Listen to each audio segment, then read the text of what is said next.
যদি আপনার আধার কার্ড হারিয়ে গিয়ে থাকে কিংবা হঠাৎ আপনার আধার কার্ডের প্রয়োজন অথচ আপনার কাছে আধার রিলেটেড কোনো ডকুমেন্ট নেই, তাহলে কিভাবে মোবাইলের মাধ্যমে আধার নাম্বার খুঁজে বের করে আধার কার্ড ডাউনলোড করবেন জানতে ভিডিওটি শেষ পর্যন্ত দেখতে থাকুন। এর জন্য ইন্টারনেট অন করে ডেসক্রিপশনে দেওয়া লিঙ্ক থেকে কিংবা যে কোনো ব্রাউজার যেমন গুগল ক্রোম ওপেন করে সার্চ বারে myaadhar.udoy.gov.in লিখে সার্চ করবেন। এরপর মাই আধারে ট্যাপ করে এই পেজে চলে আসবেন। এরপর স্ক্রল করে একটু নিচে গিয়ে রিট্রিভ ইআইডি আধার নাম্বারে ট্যাপ করবেন। আধার নাম্বার জানতে চাইলে আধার নাম্বার সিলেক্ট রাখবেন, আর যদি এনরোলমেন্ট আইডি নাম্বার জানতে চান তাহলে এনরোলমেন্ট আইডি নাম্বার সিলেক্ট করে নেবেন। আমি আধার নাম্বার সিলেক্ট করলাম। এবার এখানে আধার কার্ডে আপনার যা নাম আছে সেটি দিয়ে দেবেন।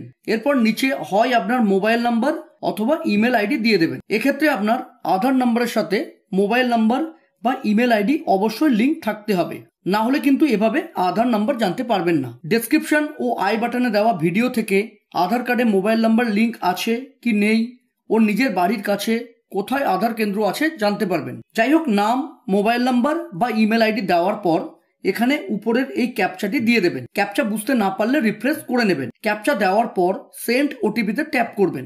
এরপর মোবাইলে আসা ওটিপি এখানে দিয়ে সাবমিট করবেন। এটুকু করলেই আপনার রেজিস্টার্ড মোবাইল নাম্বারে SMS এর মাধ্যমে আধার নাম্বার চলে আসবে। এরপর আপনি এই আধার নাম্বারটি দিয়ে যদি আধার কার্ড ডাউনলোড করতে চান তাহলে এখানে ট্যাপ করে এই পেজে চলে আসবেন। তারপর ডাউনলোড আধারে ট্যাপ করে এখানে আধার নাম্বার দিয়ে নিচে ক্যাপচা দিয়ে দেবেন। ক্যাপচা বুঝতে না পারলে রিফ্রেশ করে নেবেন। এগুলি দেওয়ার পর সেন্ড ওটিপিতে ট্যাপ করবেন। যদি আপনি মাস্কড আধার অর্থাৎ যে আধার কার্ডে প্রথম 8টি ডিজিট সিক্রেট থাকে ও শেষের 4টি ডিজিট শো হয় নিতে চান তাহলে এই চেকবক্সটি টিক করে নেবেন। আর নর্মাল আধার নিতে চাইলে এটি আনটিক রেখে দেবেন। এরপর মোবাইলে আসা ওটিপি এখানে দিয়ে ভেরিফাই অ্যান্ড ডাউনলোডে ট্যাপ করলেই আধার কার্ড PDF আকারে ডাউনলোড হয়ে যাবে। ডাউনলোড করা আধার কার্ড অর্থাৎ আধার কার্ডটি পাসওয়ার্ড প্রোটেক্টেড থাকবে। পাসওয়ার্ড হবে আপনার নামের প্রথম 4টি অক্ষর ক্যাপিটাল লেটারে ও কোনো স্পেস না দিয়ে জন্মসাল, যেমন কারো নাম রুদ্র, জন্মসাল 2018, তাহলে পাসওয়ার্ড হবে RUDR 2018। পাসওয়ার্ড দিয়ে ওপেন করলেই আধার ওপেন হয়ে যাবে। এরপর এই আধারটি আপনি সব জায়গায় ফিজিক্যাল আধারের মতো ব্যবহার করতে পারবেন। নিজের আধার কার্ড কিভাবে লক করে সিকিউর করবেন জানতে এই ভিডিওটি দেখতে পারেন। আজ এই পর্যন্ত।